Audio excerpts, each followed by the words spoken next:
ಎಲ್ರಿಗೂ ನಮಸ್ಕಾರ. ನಾನು ಚೆನ್ನಾಗಿದ್ದೀನಿ, ನೀವು ಚೆನ್ನಾಗಿದ್ದೀರಾ ಅಂತ ಹೇಳ್ತಾ ಎಲ್ರಿಗೂ welcome back to Gagana N ಕನ್ನಡತಿ ಯೂಟ್ಯೂಬ್ ಚಾನಲ್. ಯಾರ್ಯಾರು ಸಬ್ಸ್ಕ್ರೈಬ್ ಮಾಡ್ಕೊಂಡು ನಂಗೆ ವಿಡಿಯೋ ನೋಡ್ತಿದ್ದೀರಾ ಬೇಗ ಬೇಗ ಸಬ್ಸ್ಕ್ರೈಬ್ ಮಾಡ್ಕೊಳ್ಳಿ, ಹಾಗೆ ಬೆಲ್ ಐಕನ್ ಕ್ಲಿಕ್ ಮಾಡಿ ನಾನು ಹಾಕೋ ವಿಡಿಯೋ ಫಸ್ಟ್ ನೋಟಿಫಿಕೇಶನ್ ನಿಮಗೆ ಬರುತ್ತೆ ಅಂತ ಹೇಳ್ತಾ ಈ ವಿಡಿಯೋದಲ್ಲಿ ಏನು ನೋಡ್ಬೋದು ಅಂತಂದರೆ, ಇಂದಿನ ಧಾವಂತ ಜೀವನದಲ್ಲಿ ಅಡುಗೆ ಮನೆ ಕೆಲಸ ಒಂದು ಸಾಹಸವೇ ಅಲ್ವಾ. ಮನೆಯಲ್ಲಿ ಮಕ್ಕಳಿದ್ದರೆ ಅವರನ್ನು ಸಂಭಾಳಿಸಿ ಅಡುಗೆ ಮಾಡುವುದು ತುಂಬ ಕಷ್ಟ.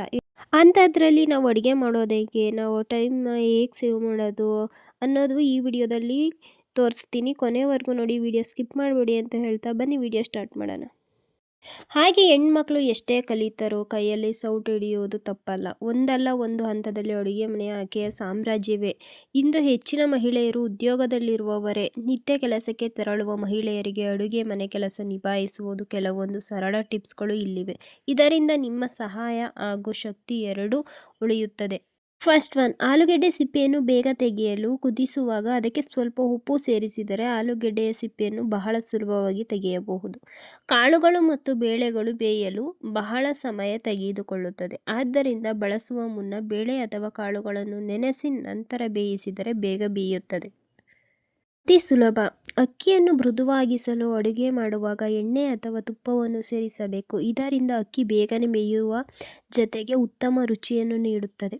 ತೆಂಗಿನಕಾಯಿಯನ್ನು ಯಾವುದೇ ಗ್ರೇವಿಯನ್ನು ದಪ್ಪವಾಗಿಸಲು ಬಳಸಲಾಗುತ್ತದೆ. ಇದನ್ನು ಯಾವುದೇ ತರಕಾರಿಗಳೊಂದಿಗೆ ಸಹ ಹಾಕಿ ಅಡುಗೆ ಮಾಡಬಹುದು ಕೂಡ. ರುಚಿಯ ತುಂಬ ಚೆನ್ನಾಗಿರುತ್ತೆ, ಸಮಯನೂ ಕೂಡ ಉಳಿತಾಯವಾಗುತ್ತದೆ.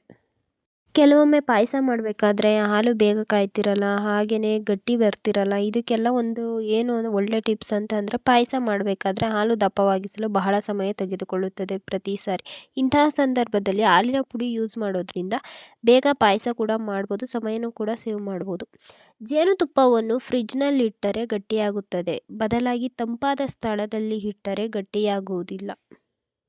ಕೆಲವೊಮ್ಮೆ ಹಾಟ್ ಬಾಕ್ಸ್ನಲ್ಲಿ ತಿಂಡಿ ಇಟ್ಟ ಬಳಿಕ ಅದನ್ನು ಬಟ್ಟೆಯಿಂದ ಮುಚ್ಚಿದರೆ ತೇವಾಂಶ ಉಂಟಾಗುವುದಿಲ್ಲ. ಟೊಮೊಟೊ ಬಹಳ ದಿನಗಳವರೆಗೆ ಕೆಡದಂತೆ ಇಡಬೇಕಾದರೆ ಟೊಮೊಟೊ ಹಣ್ಣಿನ ಮೇಲ್ಭಾಗಕ್ಕೆ ಪ್ಲಾಸ್ಟರ್ ಹಾಕಿ ಇಡೋದ್ರಿಂದ ಟೊಮೊಟೊ ಬಹಳ ದಿನದವರೆಗೆ ಬಾಳಿಕೆ ಮಾಡಬಹುದು.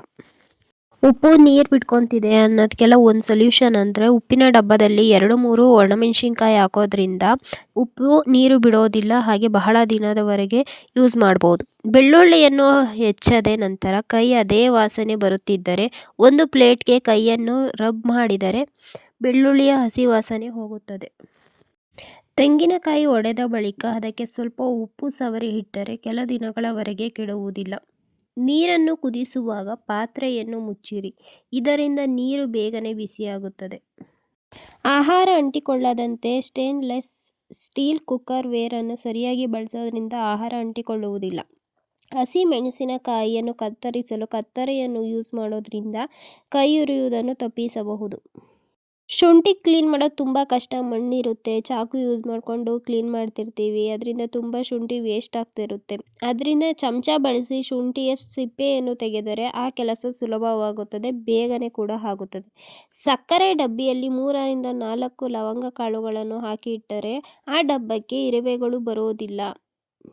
ಪದೇ ಪದೇ ಕಾಯಿ ತುರಿಯುವುದು ಕಷ್ಟದ ಕೆಲಸ, ಹಾಗಾಗಿ ಕಾಯಿ ತುರಿಯನ್ನು ದೀರ್ಘಕಾಲದವರೆಗೆ ತಾಜಾವಾಗಿಡಲು ಹಾಗೆ ಫ್ರಿಡ್ಜ್ನಲ್ಲಿಡಲು ನೀವು ಅದರಲ್ಲಿ ಕರಿಬೇವನ್ನು ಹಾಕಿ ಇಟ್ಟರೆ ಬಹಳ ದಿನದವರೆಗೆ ಯೂಸ್ ಮಾಡ್ಬೋದು. ಹಾಗೆ ಸಮಯನೂ ಕೂಡ ಸೇವ್ ಮಾಡ್ದಂಗೆ ಆಗುತ್ತೆ, ನಮಗೆ ಬೇರೆ ಕೆಲಸ ಮಾಡೋಕ್ಕೂ ತುಂಬ ಈಸಿ ಆಗುತ್ತೆ.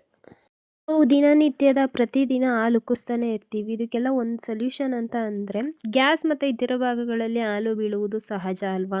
ತಪ್ಪಿಸಲು ಗ್ಯಾಸ್ ಇಟ್ಟ ಪಾತ್ರೆಯ ಮೇಲ್ಭಾಗದಲ್ಲಿ ಒಂದು ಮರದ ಚಮಚವನ್ನು ಇಟ್ಟುಬಿಡಿ, ಇದರಿಂದ ಹಾಲು ಉಕ್ಕೋದಿಲ್ಲ, ಸಮಯನೂ ಕೂಡ ಸೇವ್ ಆಗುತ್ತೆ, ಮನಿನೂ ಕೂಡ ಸೇವ್ ಮಾಡ್ಬೋದು.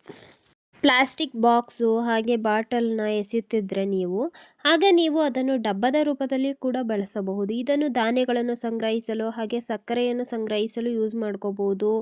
ಸರಿಯಾಗಿ ತೊಳೆದುಕೊಂಡು ಇದರ ಬಳಿಕ ಅದನ್ನು ಮೇಲಿನ ಭಾಗವನ್ನು ಕತ್ತರಿಸಿ ಹೀಗೆ ಒಂದರಲ್ಲಿ ಧಾನ್ಯವನ್ನು ಹಾಕಿಟ್ಟು ಮತ್ತೊಂದನ್ನು ಅದರ ಮುಚ್ಚಳ ಮಾಡಿಕೊಳ್ಳಿ. ನೀವೇನಾದರೂ ತುಪ್ಪ ಬಹಳ ದಿನದವರೆಗೆ ಯೂಸ್ ಮಾಡಬೇಕು ಅಂತ ಅಂದರೆ, ಹಾಗೆ ಫ್ರೆಶ್ ಆಗಿ ಸ್ಟೋರ್ ಮಾಡಬೇಕು ಅಂತ ಅಂದರೆ, ತುಪ್ಪಕ್ಕೆ 4-5 ಲವಂಗವನ್ನು ಸೇರಿಸಿ ಇಡಿ.